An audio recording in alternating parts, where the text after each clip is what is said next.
what changes do you feel need to happen for our local civil rights organizations to have a continued impact within our community? Well, the Sioux City Human Rights Commission, since its inception, I believe, has never been properly staffed. You can do many more things if you have, the staff and the people to do what you feel needs to be done. But the Sioux City Human Rights Commission started off with mainly the director, and then they added, of course, the secretary,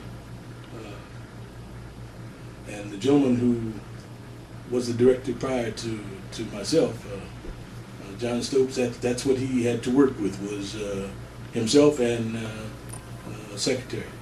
They did a beautiful job but you can only do so much. Two people can only do so much. I was fortunate when I came on in 1992 as the director.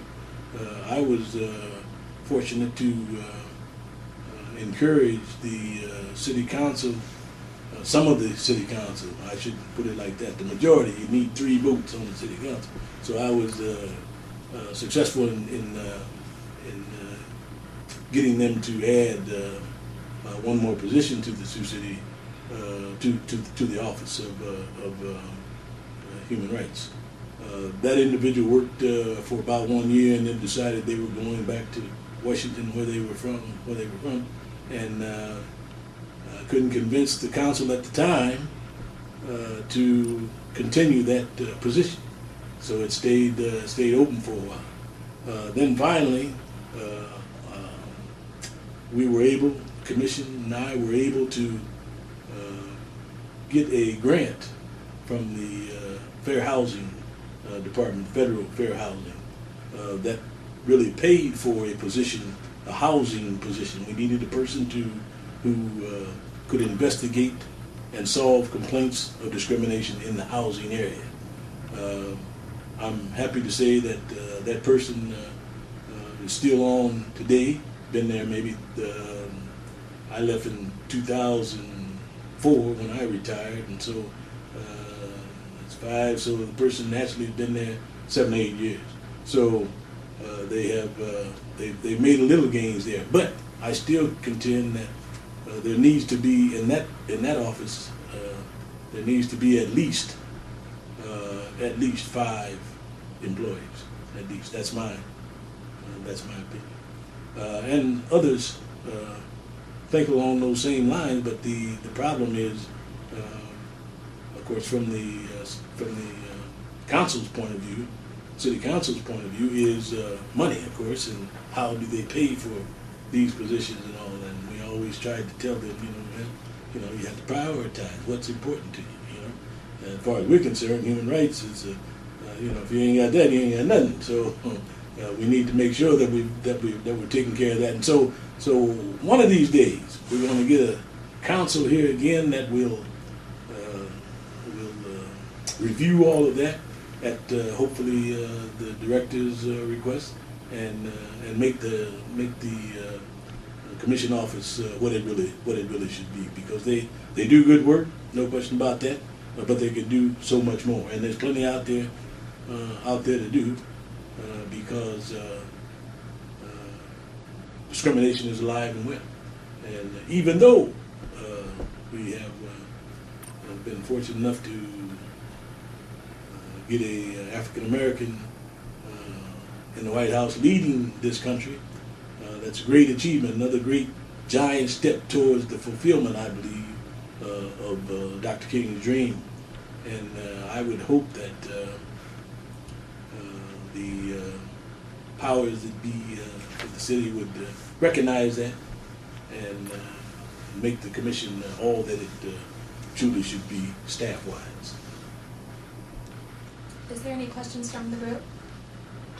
What was your biggest accomplishment from the end of the NAACP? Well, if we're talking here on a local level, and we know the big picture, the accomplishments on the big picture side.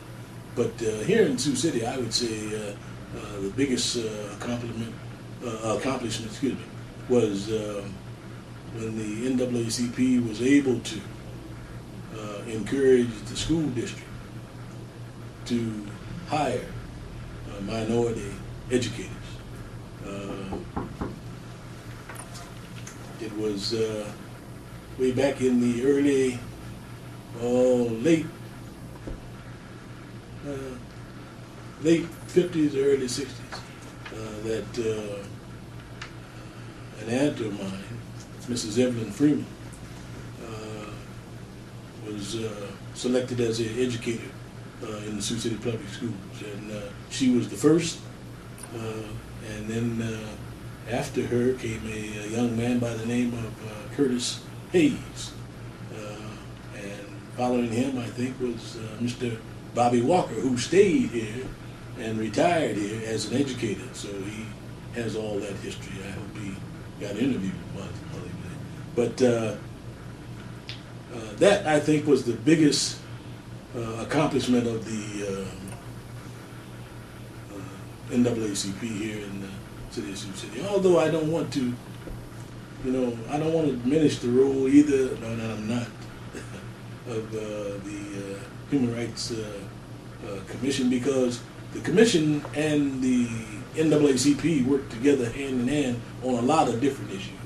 And some of the people who were members of the NAACP serving on the Human Rights Commission, and so they all just kind of collaborated and saw what needed to be done, and they were willing to go to the powers that be. They weren't afraid to speak up and let folks know what they thought and what they thought needed to be done. And in many cases, they were successful in making Sioux City a better place for all. What year did you serve as NAACP president? I think it was, I served first as a commissioner on the commission from 1989 until January, I think, of 1992. And then I went into the job of the executive director in March of 1992, and retired in March of 2004. Although some wanted me to go much earlier than that, but I wasn't ready.